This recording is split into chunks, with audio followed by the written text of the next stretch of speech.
राधे राधे दोस्तों, आप देख रहे हैं आरती राधा T7 चैनल। तो दोस्तों आप लोग कैसे, आशा करती हूँ कि आप लोग बहुत अच्छे होंगे। तो चलिए मैं बता रही हूँ कि 2025 में मोक्षदा एकादशी व्रत कब है। तो 2025 में मोक्षदा एकादशी व्रत 1 तारीख को है, दिन पड़ रहा है सोमवार। तो ये शुक्ल पक्ष की एकादशी है। तो ये एकादशी का बहुत ज़्यादा महत्व है, मोक्षदा एकादशी व्रत का। तो जो लोग व्रत कर रहे हैं तो नियम का पालन जरूर करना चाहिए, क्योंकि नियम का पालन बहुत एकादशी में जरूरी होता है, तब एकादशी का फल मिलता है। तो दशमी के दिन आपको शुद्ध भोजन करना है, लहसुन प्याज नहीं खाना है, चने का दाल नहीं खाना है, मसूर का दाल नहीं खाना है, ये शहद नहीं खाना है, साग नहीं खाना है, मूली नहीं खाना चाहिए, और आपको चावल भी नहीं खाना चाहिए। क्योंकि बहुत लोग बता दे रहे हैं कि चावल दिन में खाना चाहिए, लेकिन चावल आपको दिन हो या रात हो, बिल्कुल उस दिन चावल खाना ही नहीं है। दशमी के दिन, दशमी के दिन चावल खाना ही नहीं चाहिए, क्योंकि चावल में पाप छुपा रहता है। तो इसीलिए दशमी के दिन चावल खाना ही नहीं चाहिए। तो उस दिन आपको दशमी के दिन ये सब नियम का पालन करना चाहिए। दूसरे को घर के दिया हुआ भोजन कभी नहीं खाना चाहिए। दशमी के दिन दूसरे घर का दिया हुआ अन्न नहीं खाना चाहिए। तो ये दशमी के दिन आपको ये शुद्ध भोजन करना है। एक टाइम भोजन करना चाहिए अन्न का। अन्न एक बार ही खाना चाहिए, 2 बार अन्न नहीं खाना चाहिए। क्योंकि देखिए 2 बार खाने से क्या होता है कि थोड़ा फल कम मिलता है, और एक बार जो लोग अन्न खाते हैं उनको थोड़ा एकादशी का ज़्यादा फल मिलता है। यही अंतर है ज़्यादा, कि इसीलिए एक टाइम उस दिन अन्न खाना चाहिए। तो एकादशी के दिन आपको ये सब नियम का पालन जरूर करना चाहिए, जो लोग व्रत कर रहे हैं दशमी के दिन। क्योंकि एकादशी थोड़ा कठिन होता है, 3 दिन नियम पालन करना पड़ता है। दशमी, एकादशी, द्वादशी, तब आपको एकादशी का फल मिलता है। तो इसी चलते आपका नियम जरूर आपको पालन करना चाहिए। जिस दिन आपका व्रत हो उस दिन आपको व्रत के दिन ब्रह्म मुहूर्त में उठना चाहिए। ब्रह्मचर्य में उठकर आपको स्नान करना है। स्नान कर कर उस दिन आप पूजा पाठ कीजिए। चौकी लगा कर भी आप कीजिए। विष्णु भगवान के चौकी पर फोटो लगा कर कीजिए। लड्डू गोपाल है तो लड्डू गोपाल के कीजिए। उस दिन विष्णु भगवान को भी पीला वस्त्र पहनाइए, लड्डू गोपाल को भी पहनाइए, अपने भी पीला पहनिए, क्योंकि पीला वस्त्र विष्णु भगवान को बहुत ज़्यादा पसंद है। तो उस दिन आप पूजा कीजिए। चौकी लगा कर भी आप कर सकती है, डायरेक्ट मंदिर में भी करिए, कोई दिक्कत नहीं है।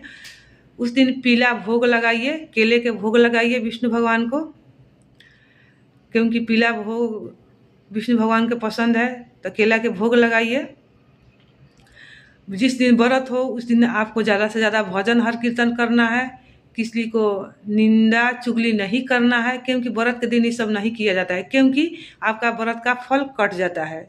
किसी के चुगली करिएगा, निंदा करिएगा, किसी को उल्टा सीधा बोलिएगा तो आपका व्रत का फल कट जाएगा। तो उस दिन आपसे बन सके जितना से जितना भजन हर कीर्तन कीजिए। जितना जिससे होकर जितना भजन हर कीर्तन उस दिन कीजिए। मंत्र जाप कीजिए। रात में बन सके तो जागरण जरूर करिए। शरीर अच्छा है तो जागरण जरूर कीजिए, क्योंकि जागरण का भी महत्व ज़्यादा होता है। एकादशी में तो इसे व्रत करना चाहिए तो भूमि पर ही सोना चाहिए। लेकिन अब ठंडा का दिन है, तो ठंडा का दिन है तो जिनको भूमि पर सोना है तो थोड़ा अच्छा से बिस्तर नीचे डालकर सोएंगे, क्योंकि भूमि पर सोना तो बहुत अच्छा होता है। तो थोड़ा ठंड का दिन है, जिन लोगों का शरीर अगर सही नहीं है तो कोई बात नहीं, लेकिन जागरण आप लोग जरूर कीजिए। जागरण का बहुत ज़्यादा महत्व होता है। तो एकादशी के दिन आप लोग अच्छा से कीजिए, पूजा पाठ करिए। उस दिन अब पारण को आपको टाइम रहेगा 2 तारीख को 7:13 से शुरू हो जाएगा, और 9:13 पर आपका पारण हो जाना चाहिए। क्योंकि पारण टाइम पर ही होना चाहिए, क्योंकि पारण का भी ज़्यादा सबसे महत्व होता है। पारण के दिन अगर आपसे खाना बन जाए तो आप शुद्ध खाना उस दिन बनाइएगा बिना लहसुन प्याज के। तो आप खाना से भी आप वो पारण कर सकती है। अगर नहीं बन पा रहा है, क्योंकि ठंड का दिन है, बच्चे उच्चे भी लोग स्कूल जा रहे हैं, तो उस दिन नहाइए के खाना बनेगा पारण के दिन। तो उस दिन आप नहीं बन पा रहा है तो तुलसी गंगा जल से आप पारण कर लीजिए। तुलसी जी का पत्ता गंगा जल से पारण कर लिया जाता है। फिर बाद में आप 1-2 घंटा के बाद आप शुद्ध भोजन बना के आप खाइए, क्योंकि मैं भी ऐसे करती हूँ कि नहीं बन पाता है कभी जल्दी, तो क्योंकि पारण का टाइम छूटना नहीं चाहिए, इसी चलते नहीं बनता है तो तुलसी गंगा जल से पारण कर लिया जाता है। फिर उसके बाद आपको फल फ्रूट है तो मन में खा लीजिए, फिर शुद्ध भोजन बना के खाइए। द्वादशी के दिन जिस दिन आपका पारण हो उस दिन भी शुद्ध भोजन खाना चाहिए, क्योंकि लहसुन प्याज नहीं खाना चाहिए। इसीलिए 3 दिन का ये एकादशी होता है, 3 दिन का नियम पालन किया जाता है। ये नहीं कि आज पारण हो गया तो हम लहसुन प्याज कोई चीज़ भी खा लें, नहीं, उस दिन नहीं खाना चाहिए।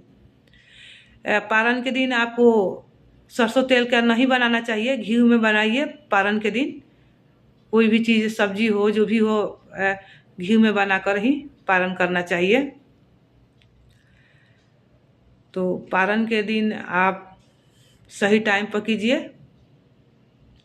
एकादशी का बहुत ज़्यादा महत्व होता है। एकादशी सब लोग को ही करना चाहिए, क्योंकि देखिए जब हम लोग मरते हैं तो हम लोग के साथ ही एकादशी जाता है, इसीलिए एकादशी का व्रत बहुत ज़रूरी होता है करना। जो लोग व्रत नहीं कर रहे हैं उन लोग को भी जरूर करना चाहिए। लेकिन ये एकादशी का व्रत देवउठान एकादशी से उठाना चाहिए, ये नहीं कि जब मन तब किया तो जब मन उठा लिए, नहीं। देवउठान की एकादशी से सबसे करना ज़्यादा महत्व होता है। मैं भी देवउठान की एकादशी से शुरू की थी, तो एकादशी का व्रत जरूर करना चाहिए, यही मिलता है। सारा व्रत में एकादशी का सबसे ज़्यादा महत्व है, ये एकादशी ही साथे जाता है। तो देखिए एकादशी के दिन आप जिस दिन पारण हो उस दिन दान पुण्य भी कीजिए, जो भी बन सके। अन्न भी दान किया जाता है। अगर पंडित जी पास में नहीं है तो आप पैसा भी, आपको जो भी बने 100, 50, 200 जो भी, आप उस दिन दान जरूर कीजिए, क्योंकि कोई भी व्रत करने पर पारण के दिन दान जरूर करना चाहिए। पंडित जी मिलते हैं तो पंडित जी के लोग भी खिलाते हैं, नहीं मिलते हैं तो कोई बात नहीं, गौ माता आती है, गौ माता के भी खिला दीजिए, वो भी बहुत आपका ज़्यादा फलदायक हो जाएगा। क्योंकि पंडित जी हो सकता है कि नहीं मिल पाते हैं, तो गौ माता के आप उनके नाम से राशन निकाल लीजिए, जो भी है उनको खिला दीजिए। खाना बन गया तो खाना भी खिला दीजिए, अगर बन जाता है तो खाना में से पहले गौ माता को दे दीजिए। तो ये एकादशी के दिन सब नियम का पालन बहुत ज़रूरी होता है। देखिए व्रत तो बहुत लोग करते हैं लेकिन नियम का पालन नहीं करते हैं। फिर लोग बोलते हैं कि मैं तो ये पूजा पाठ करती हूँ, ये वो करते हूँ, मेरे को फल नहीं मिलता है।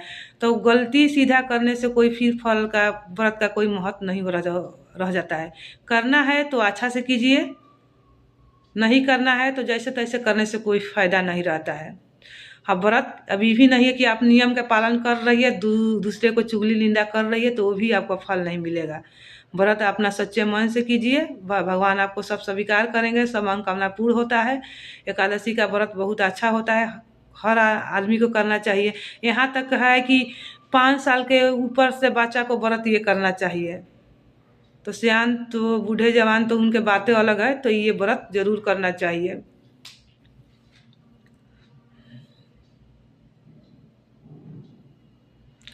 तो मैं ये पारण का टाइम आपको बता दी हूँ। पारण आप टाइम पर आपको पारण हो जाना चाहिए, क्योंकि मेरा तो अब वीडियो लेट जा रहा है, मैं थोड़ा टाइम नहीं मेरे को मिल पाता है, तो मैं सोची कि वीडियो डाल दूँ एकादशी का। तो चलिए ये मेरा फेसबुक पर फॉलो कीजिएगा, इंस्टाग्राम पर भी फॉलो कीजिएगा। चलिए ये आपका वीडियो अगर पसंद आए तो एक लाइक, एक सब्सक्राइब जरूर कीजिएगा।